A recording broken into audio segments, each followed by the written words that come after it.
Welcome everyone, and thank you for joining us for the Physical Activity and Recess in Schools webinar. We're so glad that everyone could join us today.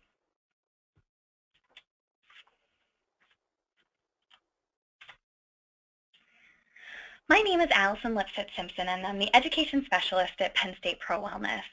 Joining me today is Betty Ann Fish from Springside Chestnut Hill Academy in Philadelphia, where she serves as Chair of the Physical Education Department. A graduate of the University of Delaware and St. Joseph's University, she has a BS in Health and Physical Education and an MS in Health Education. She's been involved in education for 29 years.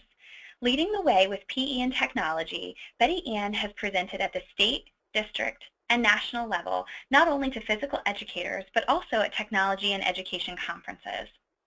Her passion for physical activity is what motivates her to connect what is happening in the classroom with physical education.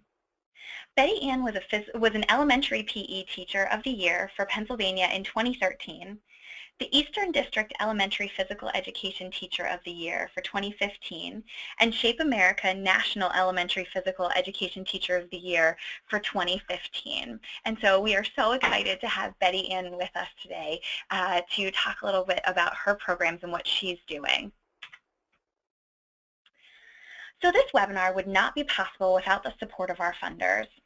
Funding was provided by the Pennsylvania Department of Health through the State Public Health Actions to Prevent and Control Diabetes, Heart Disease, Obesity, and Associated Risk Factors, and Promote School Health Federal Grant, and Preventative Health and Health Services Block Grant from the Centers for Disease Control and Prevention.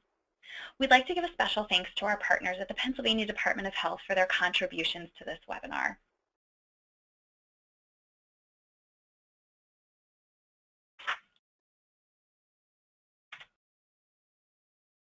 A few housekeeping points. All participant phones and microphones have been muted to ensure the information shared by all presenters can be heard clearly.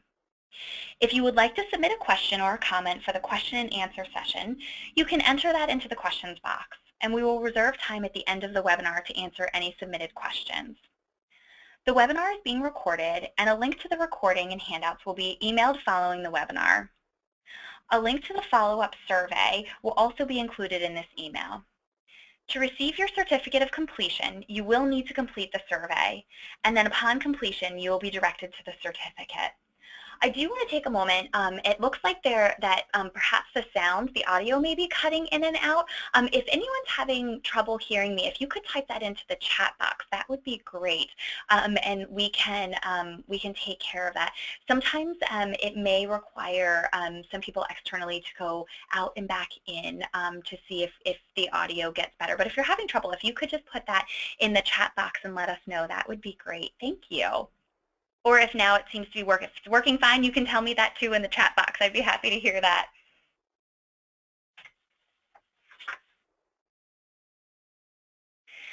So a little bit of information about Pro Wellness. At Pro Wellness, we are committed to educating and inspiring youth and their families to eat well, engage in regular physical activity, and become champions for bringing healthy choices to life. Our vision is to reduce the incident rate of childhood obesity. We aim to be the trusted resource for educational programming, collaborative partnerships, and proven interventions in schools, communities, and like-minded organizations. We pride ourselves on being a great resource for schools and their partners. The PRO in our name stands for Prevention, Research, and Outreach, and examples of our work based on this acronym can be found on our website. Our website also has many resources, including the opportunity to sign up your school or community-based organization to be a healthy champion.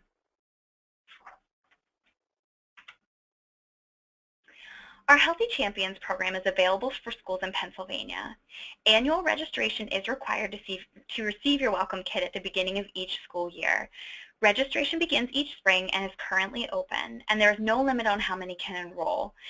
All Healthy Champions receive free resources like event planning guides and promotional templates, customized school champion reports, and future funding priority, which means that you'll find out about new grant opportunities first. And for our local champions, you'll receive some special incentives.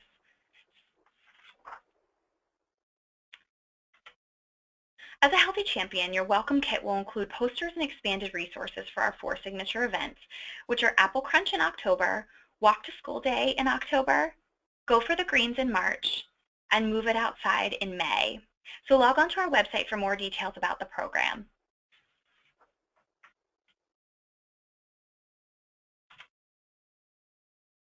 So let's talk about physical activity and recess in schools, which is why you are all here. So by the end of today's webinar, participants should be able to recognize the importance of increasing physical activity in the school setting, understand the strategies to incorporate physical activity into the school day, and identify resources and tools to help increase physical activity.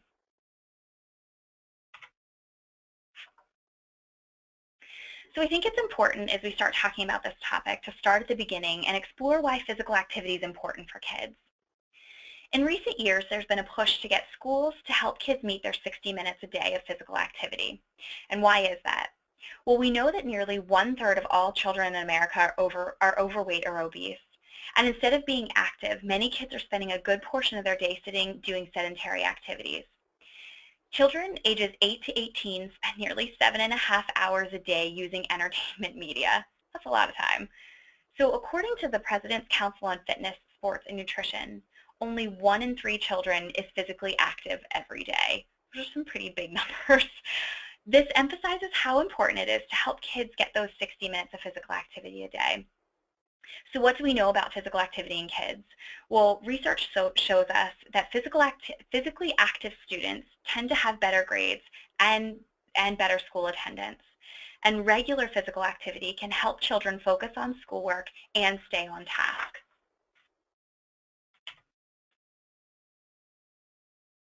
So why focus on physical activity in schools? Well, healthier students are better learners, and schools are a unique environment to shape the health and well-being of all children. Incorporating physical activity into the school day is an investment into the future of successful and healthy communities. Children spend nearly 286 days of the year in school, and each of those days being 6 to 7 hours in length. So school's where they spend most of their time. Yet according to letsmove.gov, only 20% of schools actually require daily recess. It's clear why there's a focus on schools by groups like the CDC, Shape America, and the American Academy of Pediatrics. We need to reach kids where they are, and schools are a great environment to introduce and reinforce healthy behaviors, and in turn, these healthy behaviors can last a lifetime.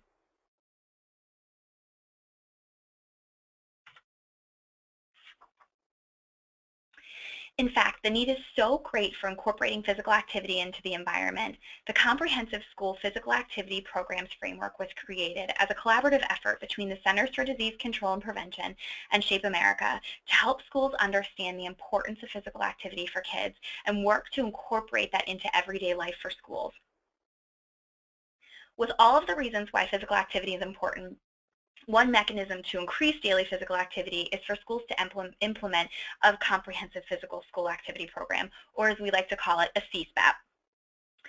CSPAP is a holistic approach to school physical activity, meaning that it incorporates many areas and levels of physical activity in order to increase overall physical activity for students. CSPAP is made up of 5 components: high-quality physical education, physical activity during school, physical activity before and after school, staff involvement, and family and community involvement. In order for a CSPAP to be effective and efficient, synergy or an interaction between all components is critical, and use this to determine how each component complements each other. You engage stakeholders, and most importantly, during CSPAP, you communicate.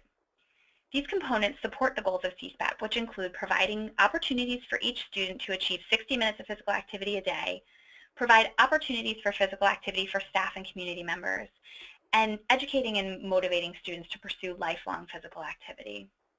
Today we'll be focusing on one component of CSPAP, which is physical activity during school. But if you're interested in hearing more about CSPAP, we actually have a webinar that you can check out on our archived webinars page. We will be providing that link in the chat box, but also at the end of the webinar, we will be providing that link as well in the follow-up communication you get. So you'll have a chance to check it out there if you're interested. So it's clear to see why physical activity and recess are key components in a child's health. During today's webinar, we'll first talk about physical activity and then recess, and then our guest speaker today, Betty Ann Fish, will give some great examples of the work she's doing in her school to help her kids meet their 60 minutes of physical activity a day. By the end of today's webinar, we hope you will walk away with some great information and resources to take back and share with your school and organization.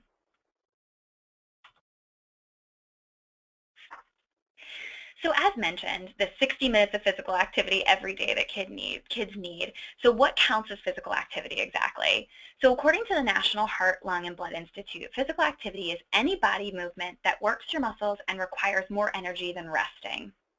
The physical activity guidelines for Americans, for children, say that most of a child's physical activity should be made up of aerobic activity.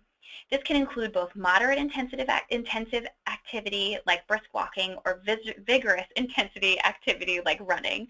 But at least 3 days a week, children should be getting vigorous activity. And at least 3 times a week, their 60 minutes should include muscle strengthening activities and bone strengthening activities. If you're looking for more information on some of these guidelines and how to gauge some of the intensity on physical activity, the CDC is a great resource for that.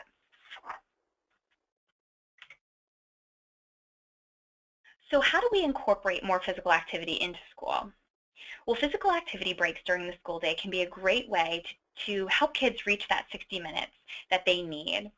These breaks can be built into any class, and in fact, research has shown that incorporating these breaks into the school day promotes physical activity and helps students' concentration.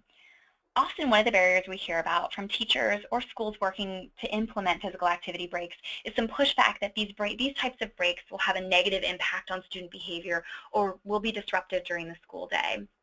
But actually, research shows us that students and teachers can benefit from these breaks. It shows that they increase their activity levels and that allotting school time for physical activity does not adversely affect students' academic performance. So that's a big one to take away. These breaks can be easy and cost-effective ways to incorporate more physical activity into the day while at the same time providing an opportunity to help improve classroom behavior. So short 5 to 10 minute physical activity breaks are an option for teachers. Activity breaks don't need to be one more thing that teachers feel like they don't have time for in the classroom. In the end, it may actually save time. If kids have a structured physical activity break during their day, they'll probably be more likely to sit down and focus afterwards. It can be used as a reward for students' positive behavior, as a positive reward for students' behavior. So there are a few options out there, a lot of options actually, for ideas on physical activity breaks.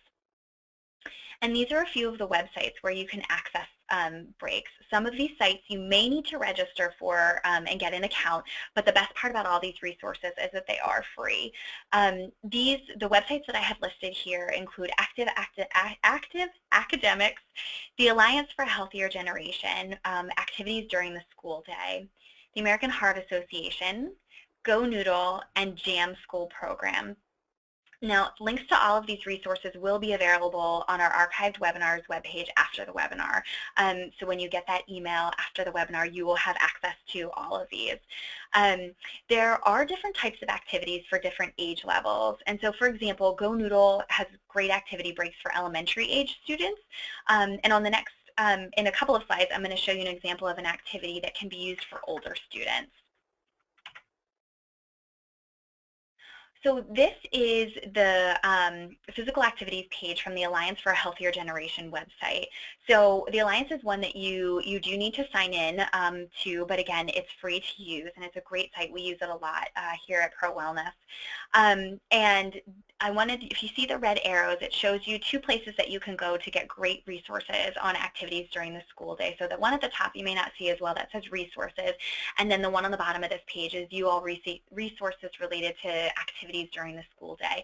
So this is a great place to go to find some information.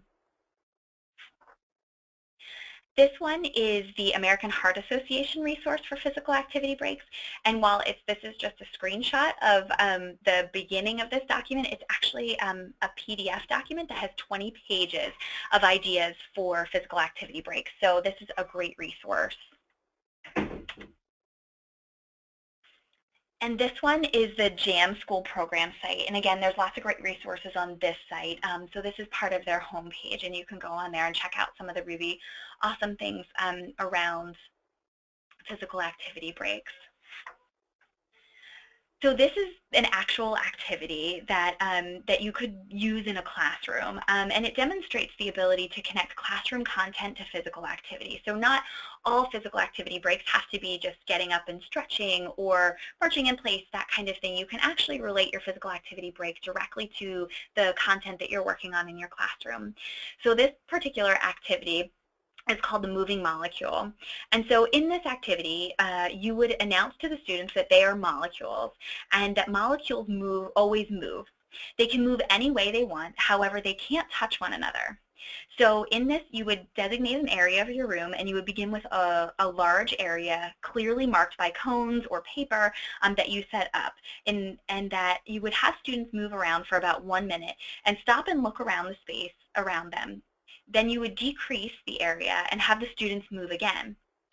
You would then repeat this in a very small area. So you would move their paper, their cones in, and remind them that they're not allowed to touch one another while they're moving around. So now that they're in this small area, you would take the opportunity to explain to them that molecules that are far apart are gases, like the first time they moved around. And when they get closer together, they're liquids. And when molecules are so close together and they can hardly move, that this is a solid. So this is a really great way to visually comprehend what they're working on, but also get up and move around the classroom.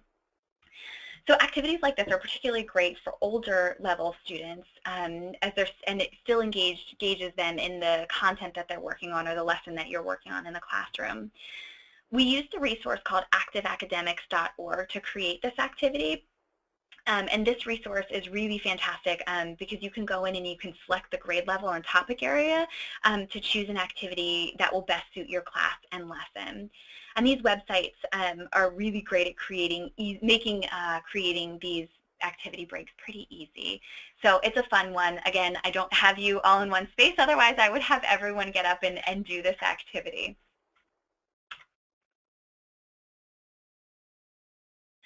So now that we've discussed physical activity breaks, let's talk about recess. According to the Bridging the Gaps resource called Supporting Recess in Schools and the Robert Wood Johnson Foundation, not only does recess provide students with a needed break from their structured school day, it can improve their physical, social, and emotional well-being. Providing recess breaks during the day can improve students' classroom behavior and attentiveness. And recess also helps children meet the goal of 60 minutes of physical activity each day. The Centers for Disease Control and Prevention and the American Academy of Pediatrics recommend that school districts provide at least 20 minutes of daily recess for all students in elementary school. So again, that's 20 minutes of daily recess for all students in elementary school. And if you're looking to build support within your district for the importance of recess, I would recommend taking a look at this Bridging the Gap document, which again we'll provide at the end as a resource for you. It's a really great resource that you can help build support from. So as mentioned, recess helps children meet the goal of 60 minutes of physical activity each day. And in fact, up to 40% of a child's physical activity can actually occur during recess. So the Centers for Disease Control and Prevention and the American Academy of Pediatrics recommend that districts provide at least 20 minutes of daily recess for all students in elementary school. And a recess program can help students feel more engaged, safer, and positive about the school day, according to some Stanford research.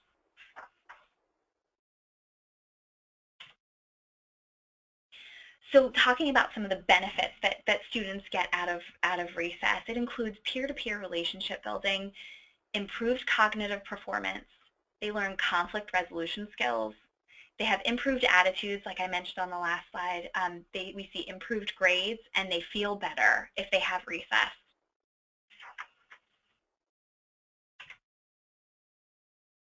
According to the Robert Wood Johnson Foundation, many states and school districts do not require recess, even though many leading organizations recommend daily recess for elementary schools.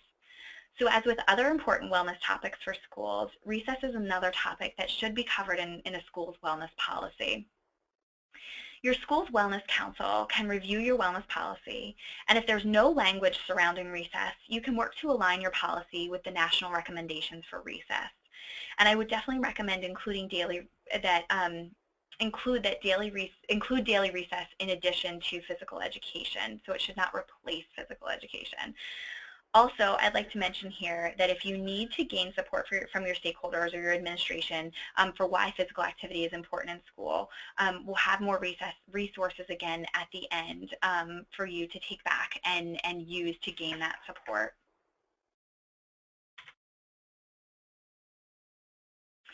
So while we're talking about recess, I do want to touch briefly on structured recess. Structured recess programs can help engage students during recess.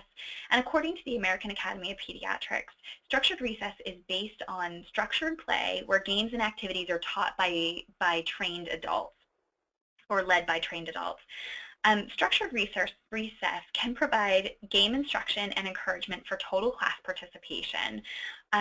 It can help children develop interpersonal skills around conflict resolution, and more children can actively participate in the activities where a student's participation is not dependent on skill level.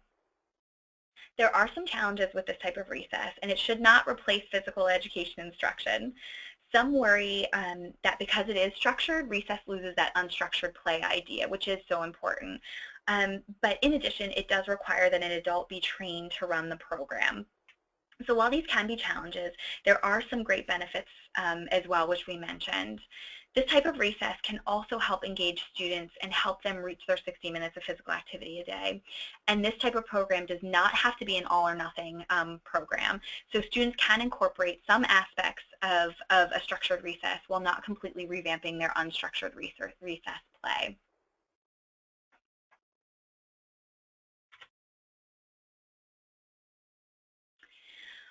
So I want to talk a little bit about the timing of recess. And actually, recess before lunch may be better than recess after lunch. Studies show that when students have recess before lunch, they spend more time at lunch and there's less food waste. This research also indicates that student behavior during lunch is better, which continued into the classroom during the afternoon. So in addition, the CDC supports the inclusion of recess before lunch as part of a school's wellness policy. So going back to talking about the wellness policy, and if you're thinking about revising your wellness policy, this is something that could be included, that recess before lunch could be included in there. And there is support for that out there. So now we'll talk a little bit about the resources that are available for recess.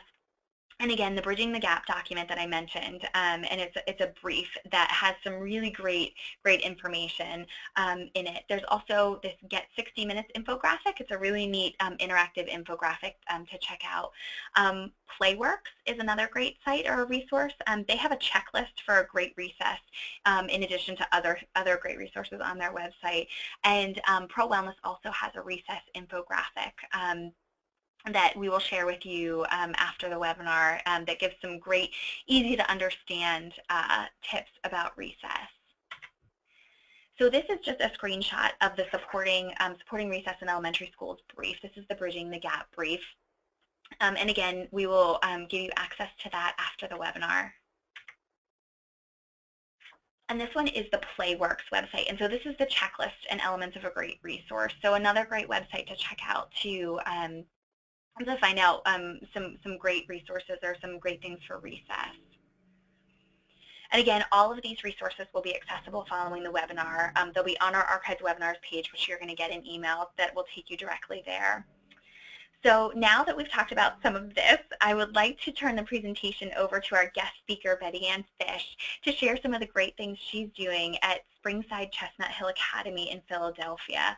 And we are so excited to have Betty Ann with us. So Betty Ann, if I can, I'm going to give you control of everything so you can go ahead and work your slides. Thank you for being with us. Thank you for having me. And thank you to everybody who's in attendance, especially on this beautiful, gorgeous day, since it's been a rainy, wet spring. As a softball coach, I know how wet it's been and being inside for practices. So I appreciate you all coming and sitting down and listening to this. So it's probably appropriate right now at this point to do a little brain boost for you all. It's pretty simple. Just stand up, sit down, stand up, and sit down. So that is a great way to introduce the brain boost or brain bursts for a classroom teacher. And they've shown that just having students stand up and sit down increases the blood flow and also elevates their heart rate. So if you have classroom teachers who are a little hesitant and think this is going to take a long time to implement, that's a simple one to just get students up and straight from their desk, just stand up, sit down. Very often I see other colleagues in other disciplines and in the classroom teachers say, I can tell when my class is starting to disengage. And that's one little tool that they can use to hopefully re-engage their students and get them back in place. I will say one thing before we go through the slides here is that it's definitely a partnership with your classroom teachers, and one of the most important things you need to teach those classroom teachers when they start to come on board with these brain bursts and brain boost activities is a calming, some way to get the students calm, whether it's a pose, whether it's taking 3 deep breaths. But very often a teacher will become excited about doing these activities in their classroom, and then they haven't been trained on how to get the students back and refocused. So one of the things as you work with your teachers in your district or your school building is to also train them how to bring students back to a quieter moment so that they can get refocused. So we'll just start with there, and hopefully I can change these slides now. Let's see if it'll go through. There we go. Oh, sorry everybody, I went one too far. It clicked a little faster than I thought. So you may have seen these brain and exercise slides before. This is from John Ratty and the book Spark. So if you haven't read it, that's a great resource.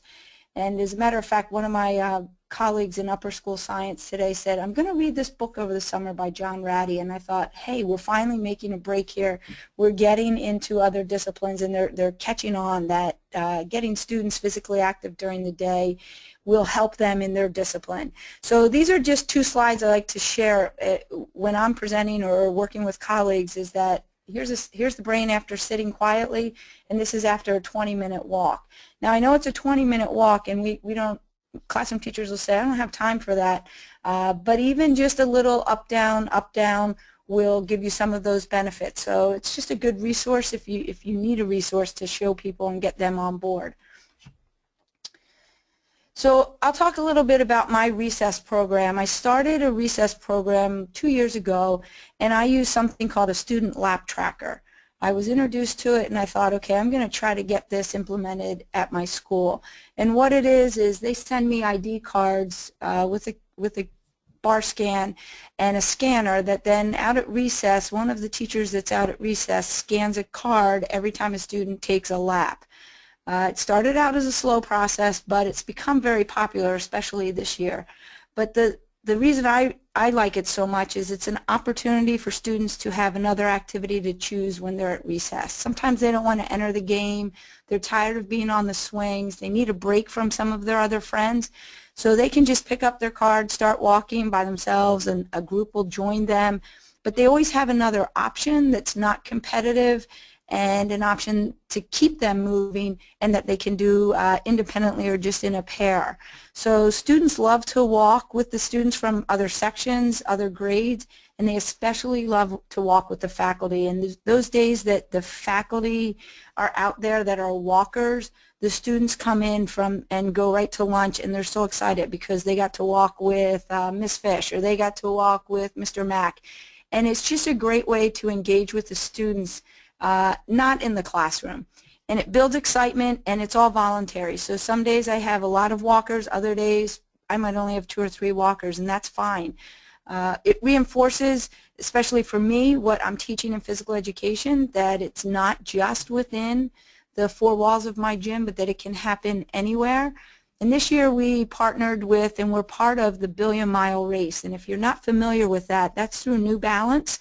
and it's a website that you should definitely check out. They're trying to get people active and walking 1,000,000,000 miles, obviously, and each week we from SEH Academy, we upload how many miles we've taken. And I'll tell you a couple things about what's evolved from our recess program and the student lap tracker. We have a Grandparent and Special Friends Day, and in first grade, the grandparents and special friends come, the departmental that they come to see is physical education. And so my first graders were so excited about this, they said, can't we walk with our grandparents and special friends? Everybody can walk, Miss Fish. It doesn't cost anything. It doesn't need any equipment. So could we do that as part of our presentation to our guests on this special day? And so we went outside and walked, and it was more than I had ever expected. The older generations interacting with the younger generation, they're not on a cell phone, they're not in front of the TV, they're not distracted by anything, and it was truly one-on-one, or if they had multiple guests there, it could be 3 in 1, a sharing of a conversation and a back and forth between them as they walked around the field, and it was really a very interesting sight to see.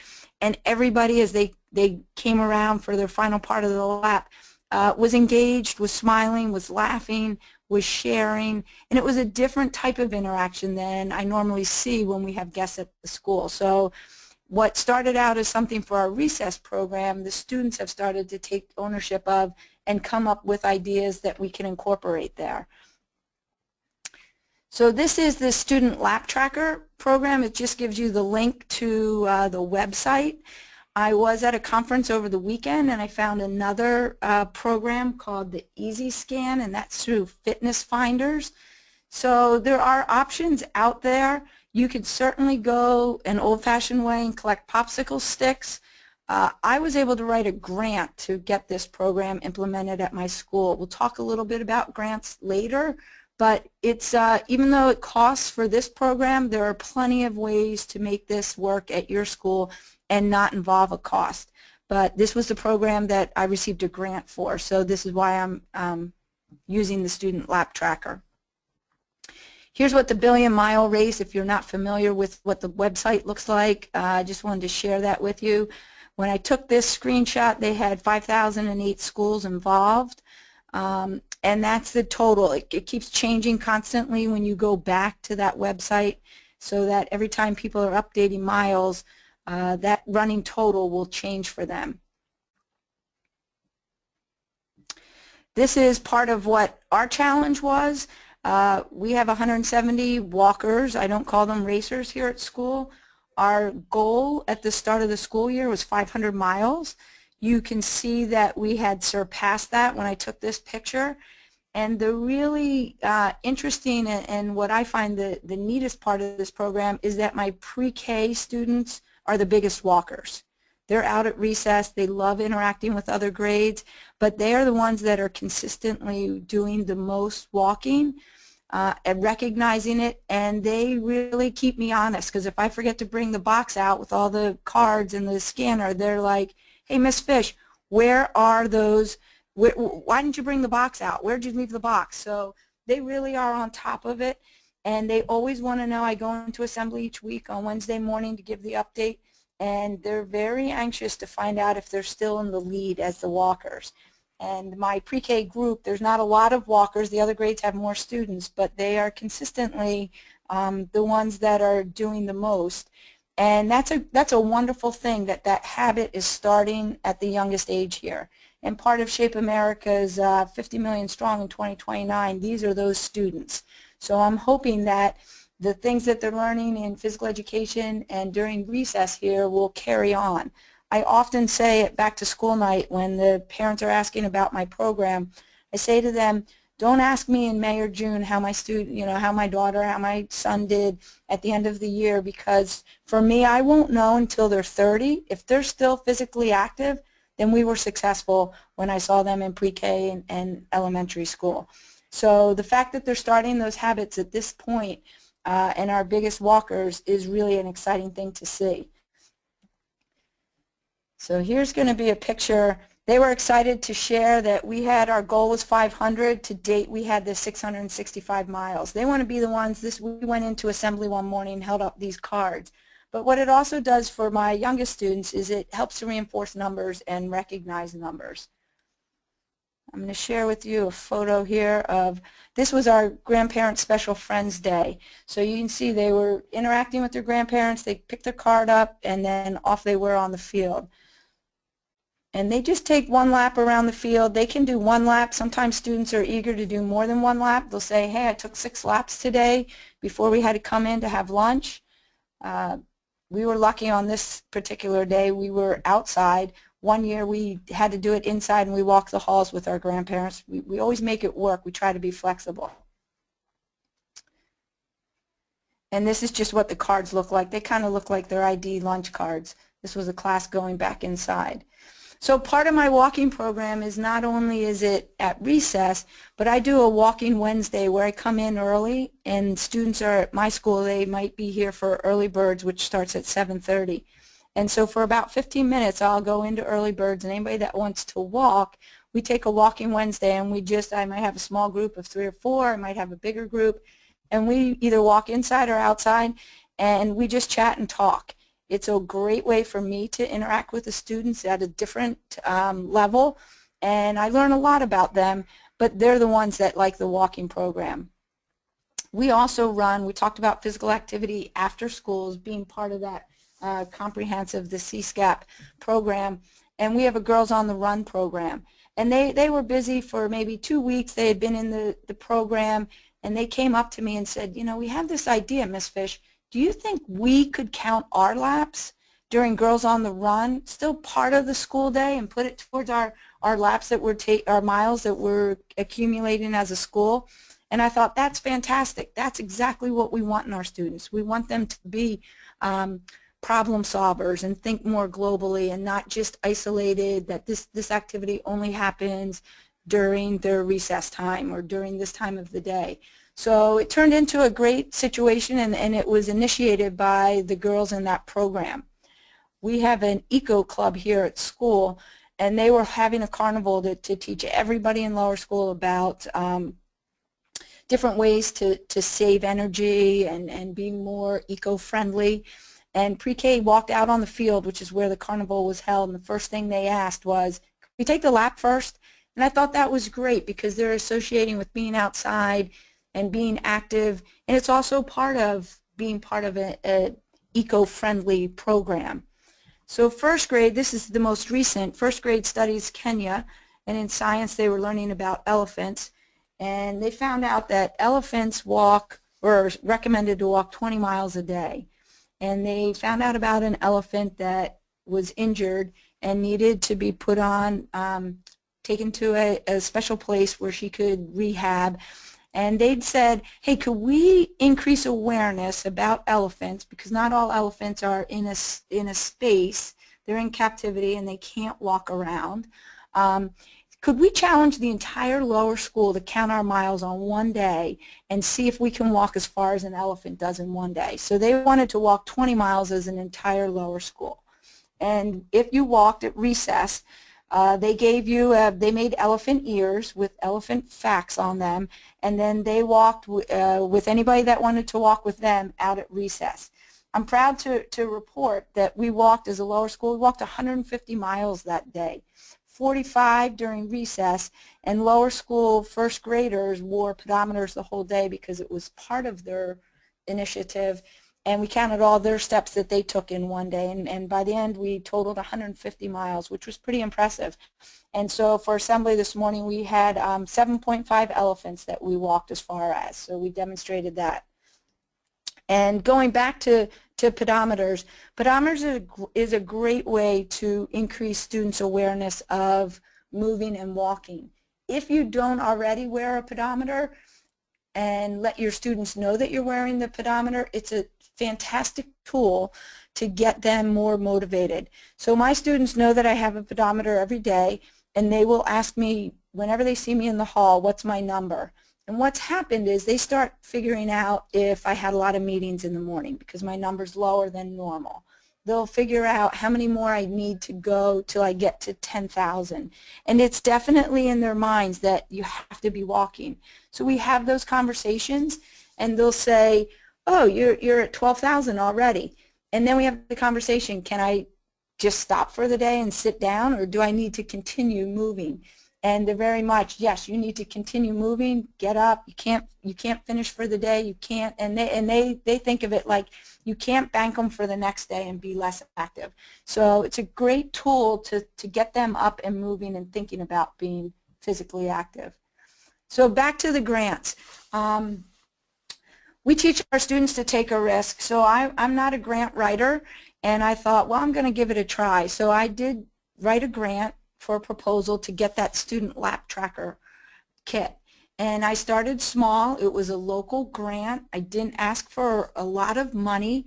And you know, the worst thing that can happen is you don't get it, but I actually received the grant, which was exciting. So here on this page, Spark, if you're not familiar with Spark and Sport Time, they're great resources for not only equipment or ideas, but they also have on their websites resources for grants. They update it very frequently, and it's by state, it's by different types of grants, whether it's a wellness grant, a health grant, a PE grant, a movement grant. So if you're not familiar with that, that's the link that will take you there, and if you check that out, you'll be able to see different grants, and they also have support and ideas on how to write grants. So Spark is a great resource to get some of those grants. And as a follow-up, anybody that, you know, after the webinar, if you have questions for me, because I only started this recently, and I'm not, like I said, I'm not a great writer, but I was able to make it happen. So start small, and you'll be able to have success. So partnerships within your school are really important, not only for the recess part, but also for the physical activity during the day. So I started simply with the lower school faculty meeting, and I held a PE open house for teachers, and I pulled all my equipment out of my closet that's not traditional, such as balls that most classroom teachers think that's what you have, and I just laid it all out in the gym and on the gym floor and let them see what I had, and we started to develop this partnership. Oh, you have a parachute that has the planets on it. Let's coordinate in science. So now, instead of me trying to always find ways to incorporate what's happening in the classroom into my program, they come to me and say, I think I saw you had this piece of equipment. You had polyspots with states, third grade studying the states. Can we work together to come up with something? And they will actually now ask to borrow my equipment, take it into the classroom, and they're making their own activities, which is a really, it's interesting and it's a fun thing to see.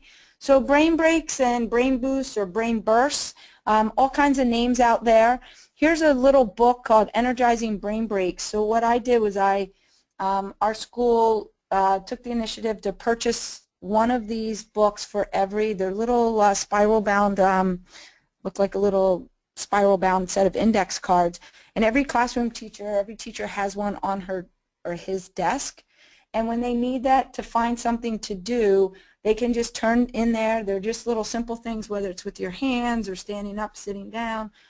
Crossing the midline is a big thing with the brain boosts and brain bursts. So every teacher has one that they can go to as a resource.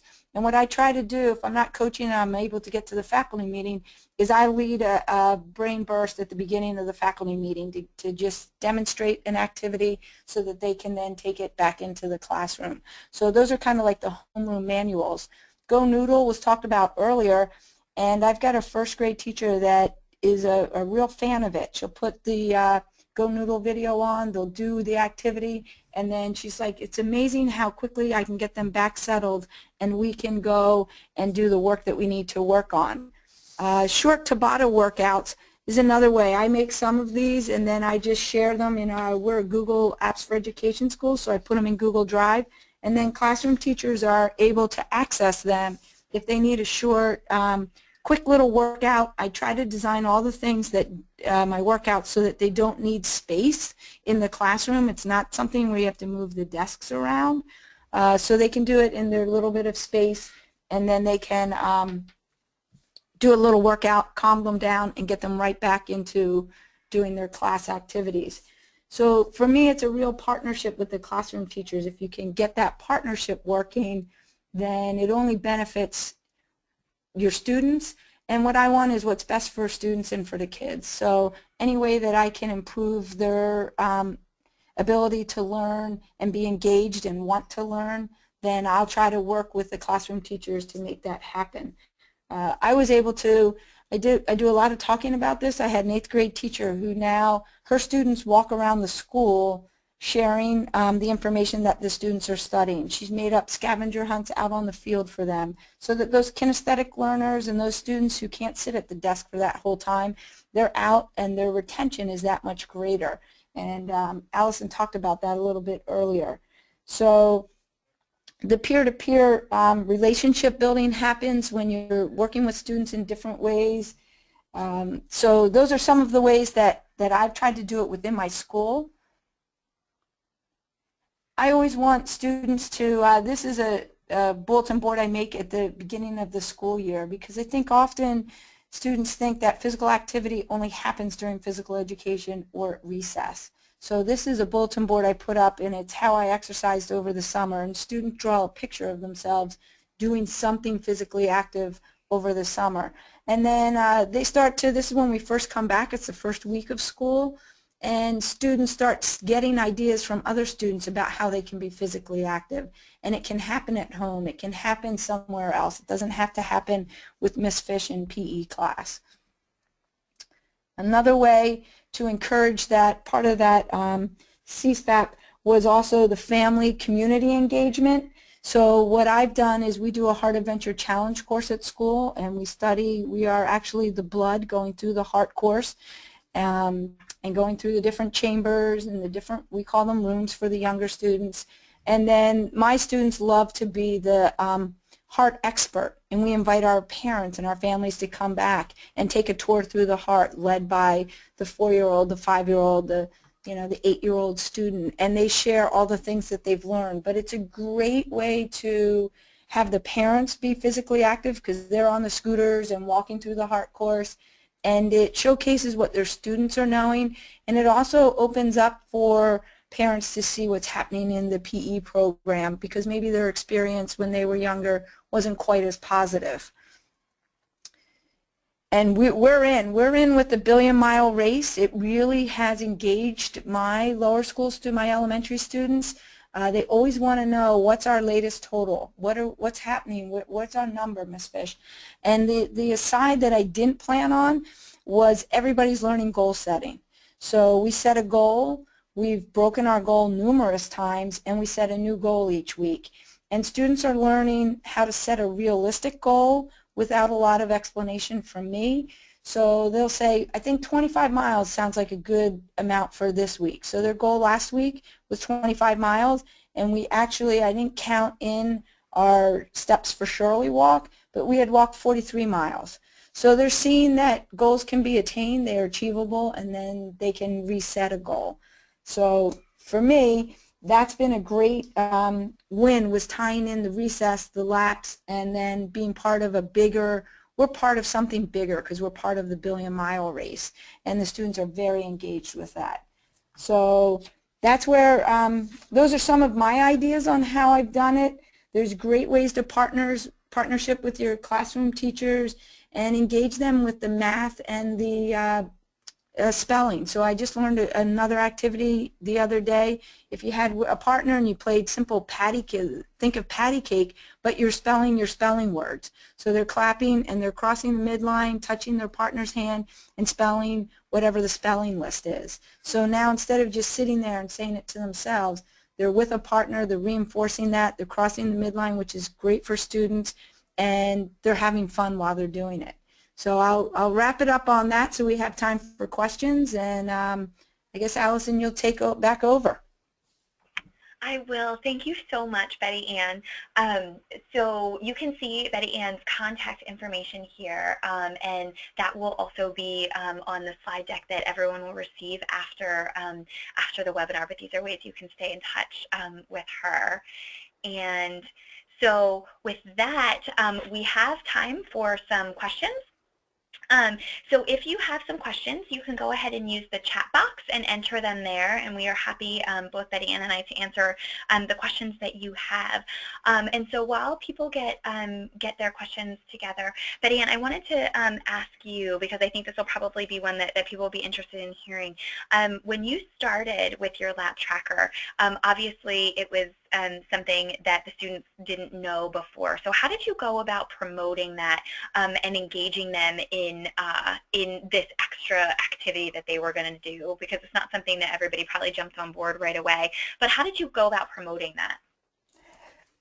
So for me, I always have a pedometer. I've had it for years, and the students really just thrive on knowing numbers. And so we talk a lot about walking and getting our numbers and our steps in. So when I went out to recess, one, it was something new. I came out carrying this box, and I had this scanner, which was pretty cool for them. I do only have faculty that do the scanning for me. But before I even initiated it, I had gone to a faculty meeting and promoted it or explained it with the faculty that are out at recess time and asked for their help. I said, I can't do it alone. It needs to be a whole school thing. So I had buy-in from faculty. So when faculty were out there, if it wasn't me at recess duty that day, other faculty were out and they were walking. And when there's something that happens at recess when they see teachers moving and being engaged with them, that changes their involvement. So if I just started walking, then I had a whole group of little friends walking with me and encouraging that. And now the classroom teachers really promote the program. You know, how many laps have we taken as a class today? They do math problems with it. We chart how far we've gone. So it's become a little bit bigger. It's not just a, Miss Fish program. And you have to set the tone from the beginning, and I try to always be positive and enthusiastic, and I'm like, we're just going out, we're going to have fun, we're going to do this, and then I have a whole wave that's on board. So after the first year, the first day of school this year, I didn't have my cards yet set up and ready to go, and I had recess duty that day, so I walked out empty-handed, and two of the kindergarten students said, where is the box and how come it's not here? It's a new year, we need to get going. So I said, go ahead, take your laps, I'll write it down, and once we get our cards, we'll be good to go. So it was just the students are invested in it now, and it is kind of cyclic. Like, we'll go through weeks where we don't have a lot because there's just so much other fun stuff happening outside.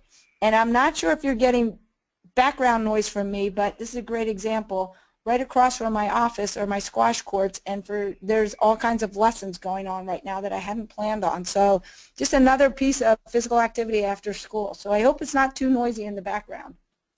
That's fantastic. I thought I heard something, and I thought, oh, is it in my office? But that's even better that it's what's happening over there.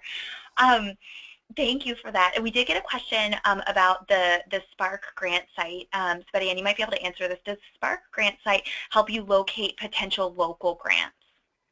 Yes, it should break it down by states. The last time I was on, they did have it by regions and states, so it should be able to give you that information. And some grants will be listed under multiple, different multiple states because it's not just a state grant. But there are some, the last time I was on, there were some that were just local to Philadelphia or to the middle of the state, depending on the county. So I was able to get some better, keep narrowing it down to where you're teaching. That's great.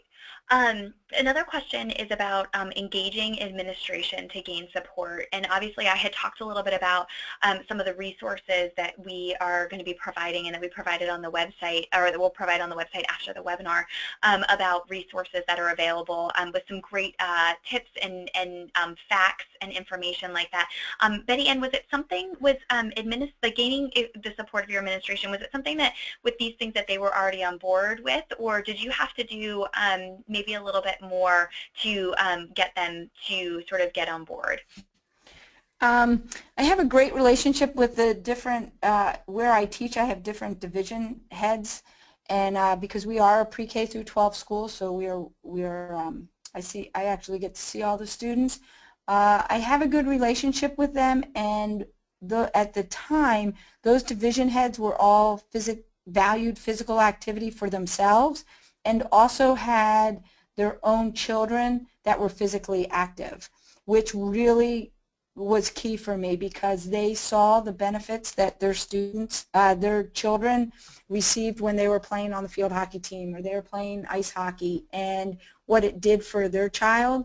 So I was able to just kind of keep rolling the ball that way with them, and I had our head of school did walking meetings. So if I needed to talk to my head of school, I had to schedule an appointment with her, have my sneakers ready, and we walked and talked, which was a great example for the rest of for the entire school.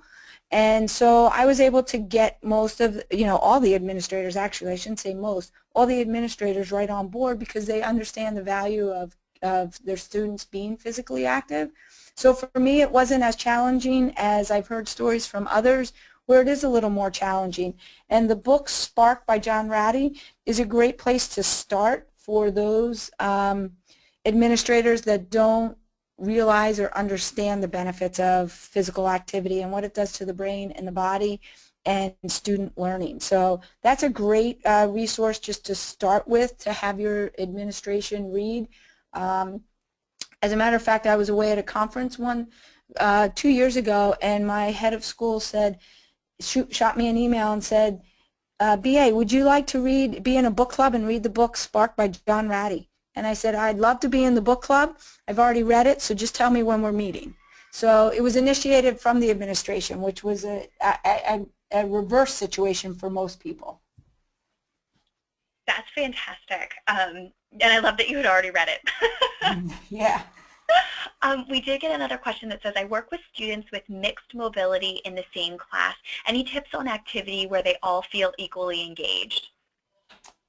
So if we're talking about in a classroom for a brain burst or a brain boost, there's plenty of activities that one student could have more mobility than the other because they're not moving. When we're doing things in the classroom, the activities are not where they have to be moving around the room with large movements. So it could just be doing the patty cake. So I've seen individuals do it with just the feet. So they're doing footwork. So they're tapping their right feet facing each other. Tap your right foot. Tap your left foot.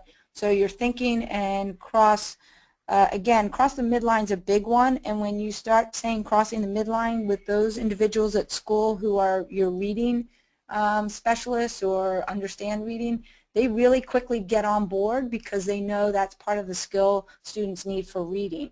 So for the mobility thing, is just finding activities that meet the needs of that classroom teacher. I would love to, that individual, if you want to chat at another time and I could have a better reference point, that would be great. I'm more than willing to do that so I know exactly what kind of special needs we're talking about. That's great. And Betty Ann, I put your contact information back up on the screen. So if the person who requested that or asked that question, they have they can grab your information. I can also share that afterwards with them. Great. And it'll maintain, the slide will still be in the PDF of the slides that will be on the website, so people will be able to access your information there as well.